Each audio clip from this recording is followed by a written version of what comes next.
Hi friends, welcome to my channel. നമുക്ക് എളുപ്പത്തിലൊരു വെണ്ടയ്ക്ക തീയൽ ഉണ്ടാക്കിയാലോ? അപ്പോൾ നമുക്ക് വീഡിയോയിലേക്ക് പോകാം. അധികം മൂക്കാത്ത വെണ്ടയ്ക്ക വേണം ഇതിനെടുക്കാൻ വേണ്ടി.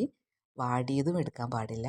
അപ്പോൾ നമുക്കിതിനാവശ്യമായിട്ട് ആദ്യം കുറച്ച് തേങ്ങ വറുത്തെടുക്കാം.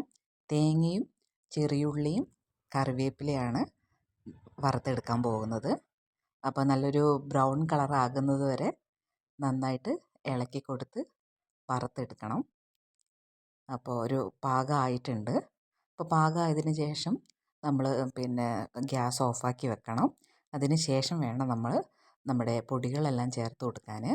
ഇപ്പോൾ ഈ ചട്ടിക്കൊരു ചൂടുള്ളതുകൊണ്ട് പൊടികളിടുമ്പോൾ പെട്ടെന്ന് കരിഞ്ഞു പോകും. അതിനാണ് ഇങ്ങനെ പറയുന്നത്. അപ്പോൾ 2 ടീസ്പൂൺ മല്ലിപ്പൊടിയാണ് ആദ്യം ഇട്ട് കൊടുക്കുന്നത്. പിന്നെ ഞാൻ ഒരു ടീസ്പൂൺ കാശ്മീരി മുളക് പൊടിയാണ് എടുക്കുന്നത്. അപ്പോൾ ഇവിടെ അധികം എരിവ് വേണ്ടാത്തതുകൊണ്ട് കാശ്മീരി മുളക് പൊടിയാണ് എടുക്കുന്നത്. നിങ്ങൾക്ക് ഇഷ്ടമുള്ളതിനനുസരിച്ച് ഇടാം. സാദാ മുളക് പൊടി വേണമെങ്കിൽ അതും ഇടാം.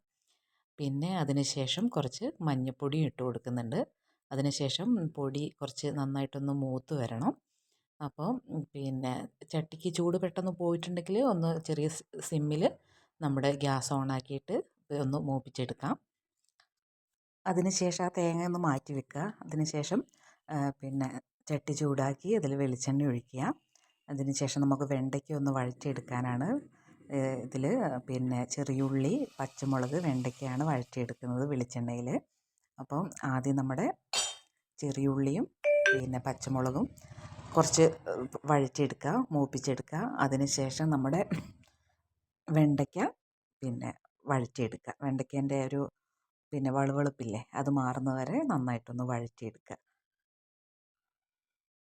അതിനുശേഷം ഒരു നെല്ലിക്ക വലിപ്പത്തിൽ വെള്ളം പുളി കുതിരാൻ വെച്ചിട്ടുണ്ടായിരുന്നു.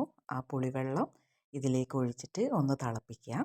തിളപ്പിച്ചതിന് ശേഷം നമ്മുടെ തേങ്ങ അരച്ചത് ഇതിലേക്ക് ചേർത്ത് കൊടുക്കുക. എന്നിട്ട് അതിന് ശേഷം നമുക്ക് ഇതൊന്ന് മുളക് മൂപ്പിച്ചിടണം. അതിനായിട്ട് ഒരു വെളിച്ചെണ്ണയിൽ കുറച്ച് കടുകിട്ട് അതിലേക്ക് ഞാൻ ചുവന്നുള്ളിയും നമ്മുടെ ഉണക്കമുളകുമാണ് കടുക് പൊട്ടിക്കാൻ എടുത്തേക്കുന്നത്.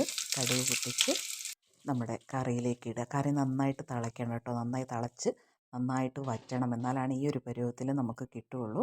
പിന്നെ ആവശ്യത്തിന് ഉപ്പും ചേർക്കുക. അപ്പോൾ എല്ലാവർക്കും ഈ വീഡിയോ ഇഷ്ടപ്പെട്ടു എന്ന് വിചാരിക്കുന്നു. അടുത്തൊരു വീഡിയോ ആയിട്ട് വരുന്നവരെ താങ്ക് യു.